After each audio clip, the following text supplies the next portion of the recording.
Hello everybody, we're here with Sebastian Tempest after the first 6 rounds of this weekend's competition.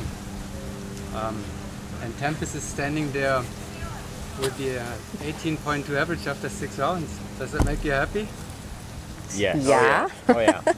Let's begin with Sure. the events of the day. Gilles, you had an interesting parachuting experience today.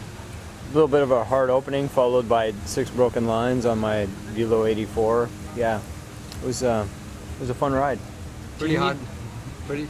Do you need to learn how to unpack your canopy better?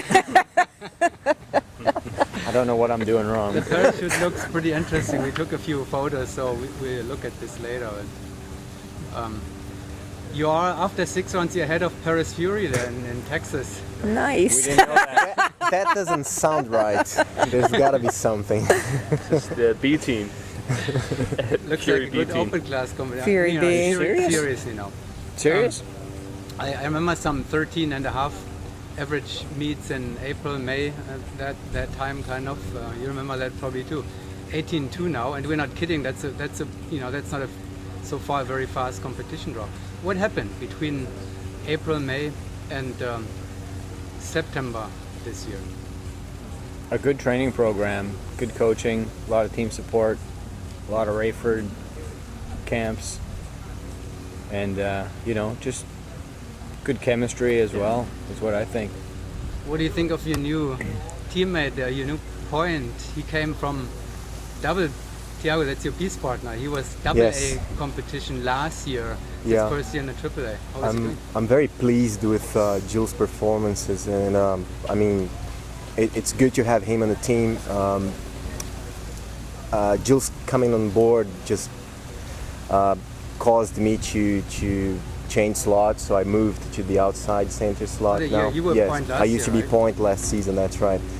So it's nice to work with him. Yeah, and I think I've been in that situation before where you're coming from a lower level team and joining a somehow more trained team that you are, and it feels like the pressure is on you all the time. And I think we tried to let him know always that don't worry, man, just do your job and it's fine. And I think he handled that pretty well, and it's good to have him as a peace partner. Yeah. You're working with Thomas Hughes, and Right. he has been telling you all year long. In the beginning of the year, we were teasing you. I was teasing you, as I was teasing the girls last year. Will you ever be allowed to go faster? So what pace are you going now, Chris? What would you say?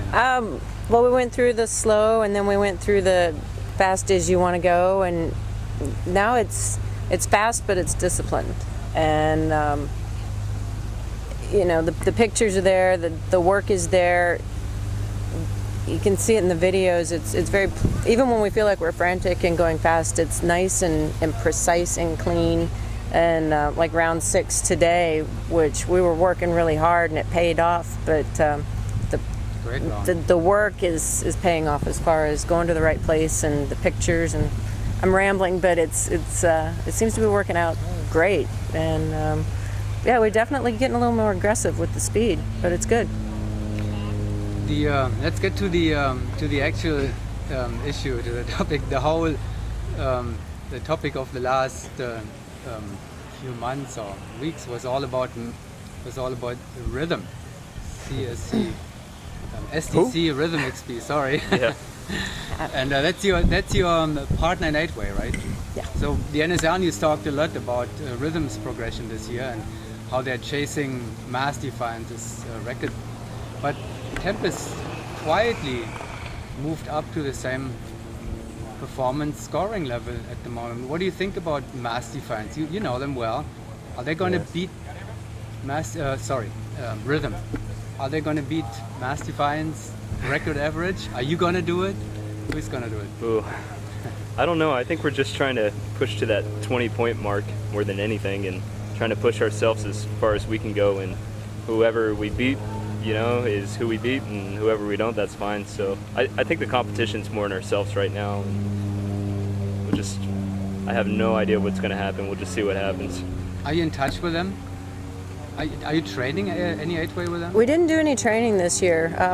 We do have the same agreement that we had last year that whoever wins in 4-way gets to name the 8-way team. So we have that little side wager going on with Rhythm, but beyond that, we're just doing our thing. Did you see the last weekend? They competed last weekend. I think they posted a 19-8. 19-8. Not that we're watching it or anything. 6 rounds. What did you think of that? They're listening now. So. Hi, Steve, Jeanette, Laura, Rob. Outstanding. How you doing? What did you think of their 19-8? I think they're doing a great work.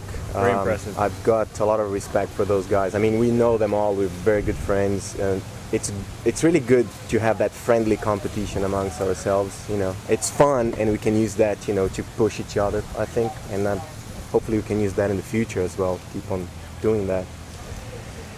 I'm not sure in terms of numbers what they have right now, but they've been training way harder than we did. So yeah. So I mean the numbers, you know, they show. I mean the scores are really impressive. So whatever you guys doing, it's looking good. That's my opinion. Showing too. So the FSL sends a warning to the Midwest League. They're coming too.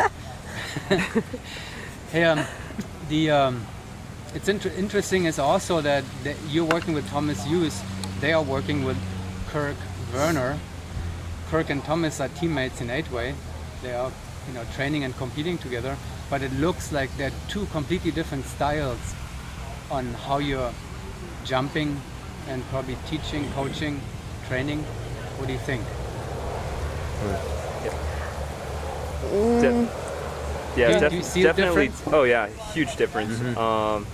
The general block techniques are a little bit different between what they coach or what we got from Kirk when we were training with him. We've worked a lot more with Thomas, and he's spent quite a bit of time with us. You worked with both? We've worked with both, yeah. Last year we worked with Kirk a little bit. A little bit, yeah. Yeah. That was great, yeah. Yeah. For sure. Most of our time spent with Thomas, and he really focused on seeing the pictures through the block moves and slowing things down and keeping a calmness about us. Was it difficult to go so slow? It's really weird, I must say. Yeah, it's amazing because it doesn't feel the same, and you do some mistakes when you're going slow that you normally don't do when you're going, you know, fast for our level, and it's for me personally was really weird to go back to slow speed. Interesting though, I totally liked the you know, Thomas's strategy, and it built a really good foundation for us, I believe. Yeah.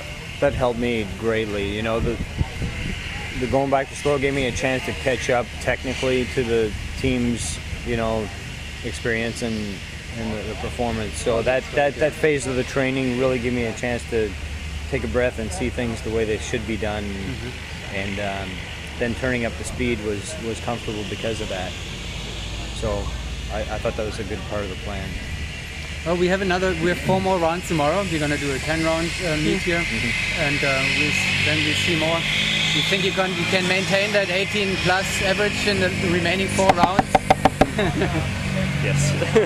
Okay. Yeah, that's the plan. Well, have a good day tomorrow. And Thank you. Thank you. Thanks. Thanks, Kurt. Thank you, Kurt.